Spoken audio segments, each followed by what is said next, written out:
देश में swine flu के मामले लगातार बढ़ते जा रहे हैं। नोएडा में सिर्फ एक ही दिन में 105 नए मामले दर्ज किए गए हैं। वहीं दिल्ली के अस्पतालों में भी संभावित खतरे को देखते हुए तैयारियां तेज कर दी गई है। साथ ही उत्तराखंड में भी मरीजों की संख्या लगातार बढ़ती जा रही है। लेकिन स्वाइन फ्लू के मामलों में अचानक इतनी तेजी क्यों आई है और इसको लेकर क्या तैयारियां की जा रही है? नमस्कार, स्वागत है आपका प्राइम न्यूज के डिजिटल प्लेटफॉर्म पर और मैं हूं आपके साथ प्राची गुप्ता। सबसे पहले बात करते हैं नोएडा की, जहां मंगलवार को स्वाइन फ्लू के मामले अचानक बढ़ गए। सिर्फ एक ही दिन में 105 नए मामले सामने आए और मरीजों की कुल संख्या बढ़कर 120 पहुंच गई, जबकि सोमवार तक ये आंकड़ा मात्र 15 था।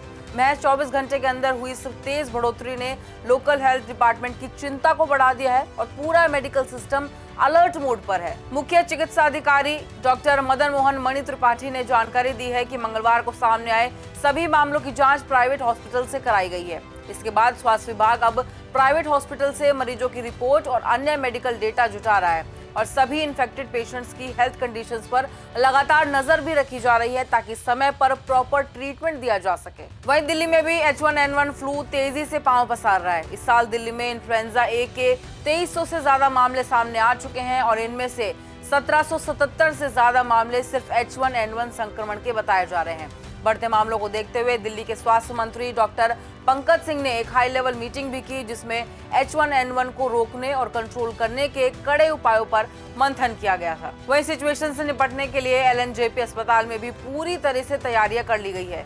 हॉस्पिटल के एक्सीडेंट एंड इमरजेंसी डिपार्टमेंट के HOD डॉक्टर सत्यजीत कुमार ने बताया कि अस्पताल ने एक डेडिकेटेड आइसोलेशन वार्ड तैयार किया है। हमने स्वाइन फ्लू को लेकर सारी तैयारियां कर ली हैं। यहाँ पर हमने 7 बेड का बेड बनाया है, वार्ड बनाया है। इसमें से 5 बेड हमारे हाई डिपेंडेंसी बेड हैं और 2 बेड वेंटिलेटेड हैं। अगर कोई भी पेशेंट आता है जिसको वेंटिलेटर की भी ज़रूरत होती है तो हमारे 2 बेड रेडी हैं।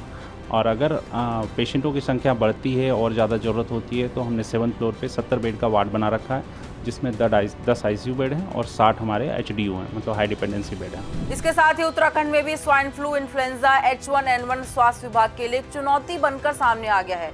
प्रदेश में संक्रमण से जूझ रहे करीब 5 लोगों की मौत हो चुकी है और वहीं मरीजों की संख्या 31 से बढ़कर अब 49 हो गई है, जिनमें अकेले 34 मरीज देहरादून के ही हैं। वहीं प्रभावित इलाकों में स्क्रीनिंग को तेज कर दिया गया है। रैपिड रिस्पांस टीमें माइक्रो लेवल पर काम कर रही हैं और हर टीम में फिजिशियन और विशेषज्ञ समेत 4 स्वास्थ्य कर्मी शामिल हैं जो घर घर जाकर जांच में जुटे हुए हैं। देश में बढ़ते H1N1 केसेस के बीच Indian council of medical research यानी ICMR के मुताबिक इन्फ्लुएंजा ए के H1N1 स्ट्रेन भारत में सबसे ज्यादा फैलने वाला रेस्पिरेटरी पैथोजन बनकर सामने आया है। ये एक ऐसा माइक्रो ऑर्गेनिज्म यानी सूक्ष्म जीव होता है जो हमारे रेस्पिरेटरी सिस्टम यानी सांस लेने वाले अंगों जैसे नाक, गला, श्वास की नली और फेफड़ों में इन्फेक्शन या फिर बीमारी पैदा करता है। जांच किए गए इन्फ्लुएंजा ए केसेस में करीब 98% मामले H1N1 स्ट्रेन से जुड़े पाए गए हैं।